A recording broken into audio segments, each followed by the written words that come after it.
Part 2, okay, well, where was I? Okay, right. Next match is Super Crazy and Extreme Tiger versus Crazy Boy and Joe Lyder. This is another very good match. Nice amount of spots. One spot I thought was particularly cool was Extreme Tiger and Crazy Boy did a spot where they both grabbed a bundle of light tubes that was set on fire. And to be honest, I haven't seen that in many other deathmatch promotions do that. If there has, someone please let me know and I'll probably have a look. Not really much to say about it. It's Super Crazy, always looking good as he usually does. He wins the match by doing a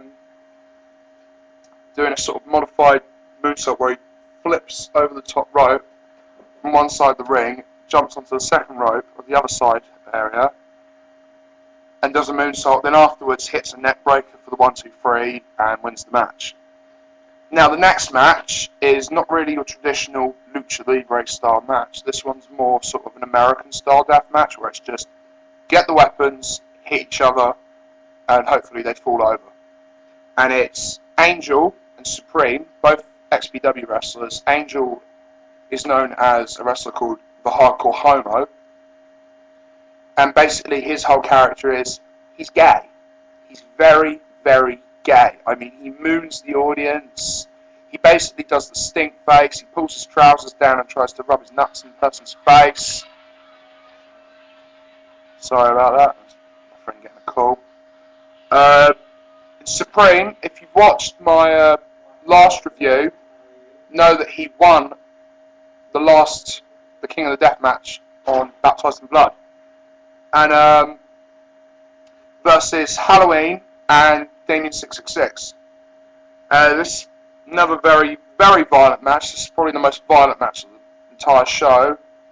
They basically fight all the way around the building and beat the fucking shit out of each other. The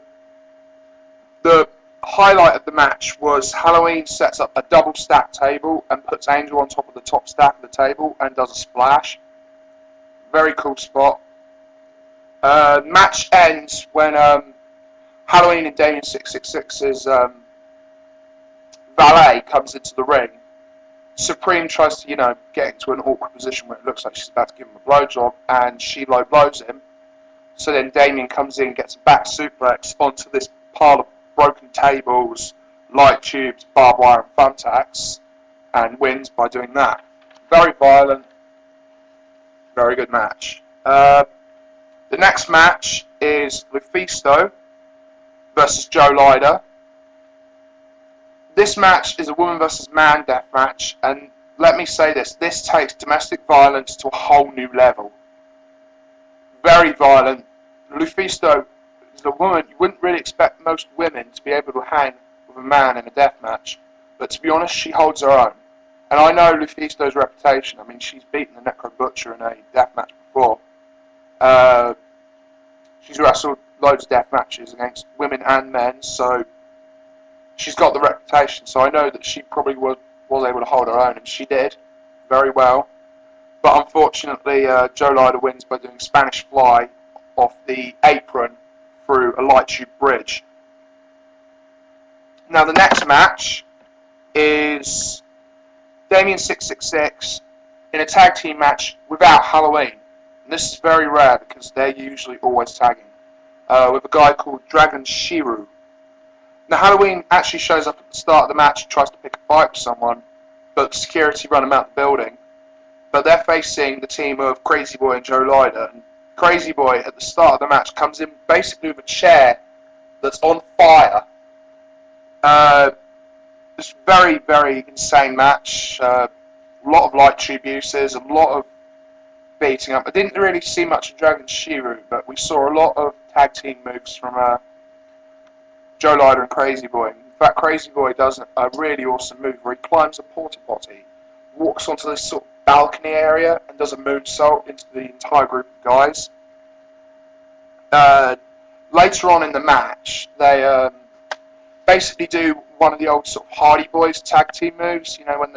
When Matt and Jeff originally started tag teaming, they used to do a thing where Jeff's on one side of the ring, Matt's on the other side, and Jeff does a leg drop, and Matt does a splash onto the same opponent. They did that, but they had a light tube bridge over the top of the opponent.